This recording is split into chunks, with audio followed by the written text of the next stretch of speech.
Today, 24,000 people who Trump has fired from federal government jobs got reinstated, thanks to a court order from a federal judge in Maryland. This is the lawsuit that was brought by 20 Democratic attorneys general in 19 states and Washington, D.C. This judge's order today forces the reinstatement of, again, 24,000 people that Trump has fired from 18 different agencies. The Education Department, the FDIC, which is the agency that provides insurance so your bank deposits are insured and you don't have to worry about them going away if you put your money in a bank. Every day, things keep getting worse for Elon Musk, and boy does that bring a smile to my face. Like Tim Wall said the other day, every time I check that Tesla share price, which continues to point down, I get a bit of a boost, but it's not just that Tesla is collapsing. So is Elon Musk popularity? Not just with Democrats, where it's at least at zero at this point. Not just with independents, but with Republicans as well. Because as we've talked about on the show, the programs that Elon is targeting the most are most used by red states, red towns, and Republican voters. And so they are turning against him. And we saw that when boos rained down on Elon Musk in a beautiful Angry MAGA town hall that we are going to get into. Before we do, if I could quickly ask you to leave a like on this video, and if you haven't already, and you enjoy our channel, to hit that subscribe button. It goes a long way. And it really does mean a lot to me now before we can get into Republicans calling for Elon's deforation. I want to hear why they were so upset with some context from Rachel Maddow. For weeks now, town hall after town hall, one question, one topic comes up again and again and again at every single one of these Q&A sessions. And it's one of those issues that, again, you just can't be on the wrong side of in American politics. But Republicans are this year, thanks to Donald Trump and Elon Musk. Watch. Our next question is from Polly from a 288 zip code area. What are you doing to ensure the protection of our Social Security benefits? Good question. I really want to know from you, will you protect Social Security in its current form? Next question. What are your plans to cut Social Security? I want to be this is a very easy question for me to answer. Any changes to Social Security are not on the table, and I will not cut your Social Security. It is a promise between you and the federal government. Social Security is a promise between you and the federal government. Congressman Mike Flood doing his best yesterday in Nebraska, and you could hear his constituents reacting. If his constituents are feeling a little insecure about Social Security, there's good reason for that. In addition to Social Security firing thousands of people who work at that agency and announcing plans to shut down dozens of Social Security field offices, the agency now plans to put new requirements in place that will send millions more people to local offices in person, if they can find one, instead of being able to solve things with the administration over the phone. An internal memo from top officials at Social Security says 75 to 85,000 more people each week, senior citizens and disabled people, will have to deal with their Social Security benefits in person because of the changes Trump is making. 75 to 85,000 more customers in person per week while the agency is shutting down offices and firing their staff. These new rules are no longer just proposals. They are apparently set to take effect March 31st, a week and a half from now. Look at the empty seats here. Where's Elon Musk? If he's so great, if these plans and all the fraud and abuse that he found are so evident, why isn't he here explaining it? You know why. Because he's out to privatize Social Security. He's been on television the last couple of days talking exactly about Social Security, Medicare, and Medicaid, and what he intends to do. Privatize it. The American people, some of them may have been born at night, but not last night. Like I said, these are the programs most used by Republicans, and it's not just Social Security. Obviously, Social Security, maybe one of the greatest things that America has ever done in its government. Single-handed, keeping seniors alive because of a program that they paid into for their entire lives. I am tired of anyone calling Social Security an entitlement. You paid into it. You earned it. You worked for it. This is how the system should work. It is not Elon Musk a privilege to go and blow it up so he can make himself a couple extra bill on the side. No, this is something that you earned, and that's why people are so pissed, rightfully. So, and listen to this town hall full of Wyoming Republicans, not a ton of Democrats in Wyoming, just letting the booze rain down on Elon and adding a little extra spice in there as well.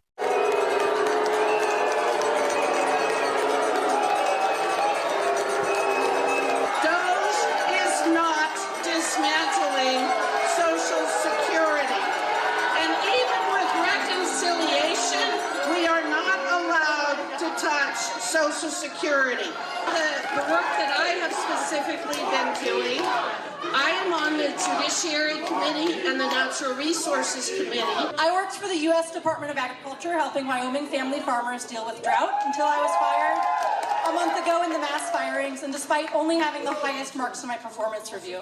In a state where so many farmers rely on government programs for drought and disaster relief, Trump's plans to cut these programs and the people who administer them, coupled with the tariffs, will decimate Wyoming farms and rural communities. What are you doing about that?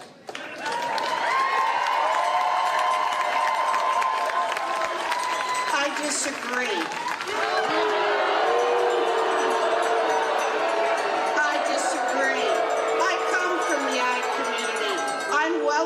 What kind of programs are out there. It's so bizarre to me how obsessed you are with federal government. But here's the thing.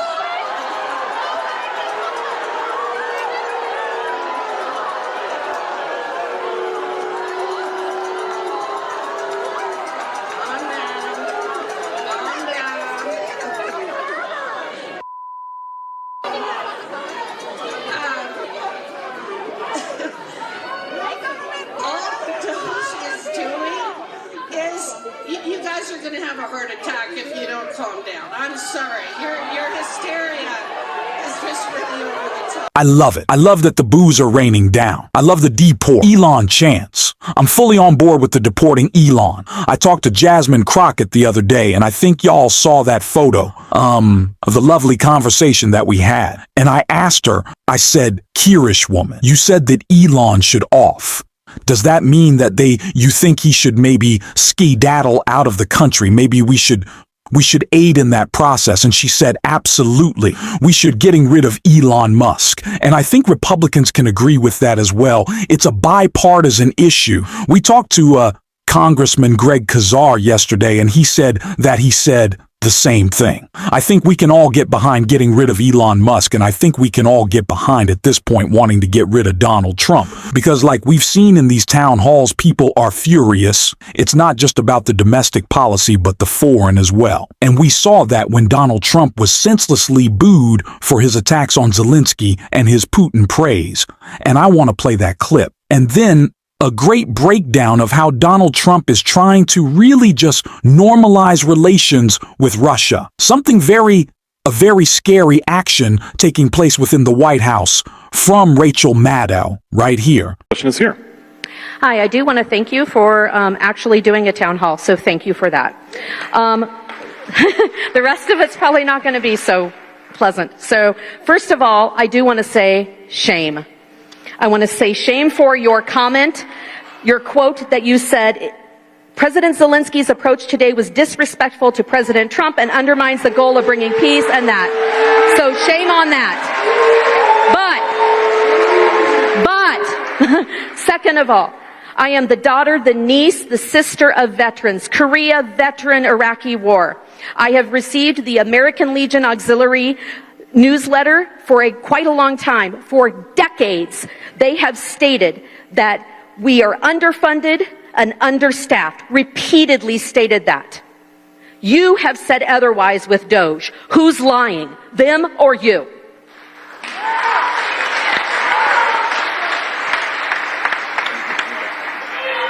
We owe our veterans the best possible care we can afford. I'm going to say it again. It's a promise we made. It's a promise we'll keep. And it is important not just to Republicans. It's important to Democrats. It's important to independents. Supporting our military and supporting our veterans is something that should unite us as Americans. And I will work as your member of Congress to address that. I do believe that that White House meeting was a disaster. And I believe that President Zelensky should have signed that agreement.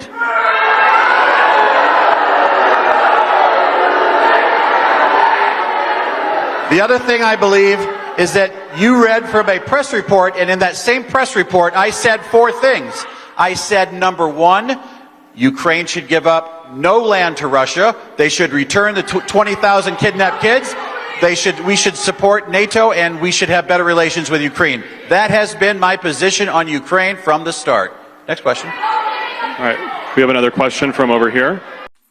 Today, 24,000 people who Trump has fired from federal government jobs got reinstated, thanks to a court order from a federal judge in Maryland. This is the lawsuit that was brought by 20 Democratic attorneys general in 19 states and Washington, D.C. This judge's order today forces the reinstatement of, again, 24,000 people that Trump has fired from 18 different agencies. The Education Department, the FDIC, which is the agency that provides insurance so your bank deposits are insured and you don't have to worry about them going away if you put your money in a bank. They're going after FDIC, too. Yes, they are. The Commerce Department, Health and Human Services, Energy Department, the VA, Interior Department, Labor Department, USDA, General Services Administration, the Small Business Administration, the Transportation Department, the Treasury, the EPA, the Consumer Financial Protection Bureau, USAID. Again, 24,000 employees fired by the Trump administration from those entities, reinstated by that court ruling today. And speaking of USAID, additionally, on top of that ruling where USAID employees are reinstated by court order along with all those other agencies, a standalone blockbuster ruling from another federal judge today specifically ordering the Trump administration to reconstitute USAID and stop their efforts to shut it down, even to let them back into their building. The judge in this case... Yeah, it looks like both Republicans and Democrats don't like it when you sell us out to a murderous dictator and Vladimir Putin. And I played a little clip from Matto the other day, talking about the American approval rating of Vladimir Putin was about 2%, right? She had a couple other polls, and one of them was, who do you think Donald Trump supports more, Russia or Ukraine? And I believe it was about 40% said Russia. 40% said they didn't know, and it was the remaining percent said Ukraine.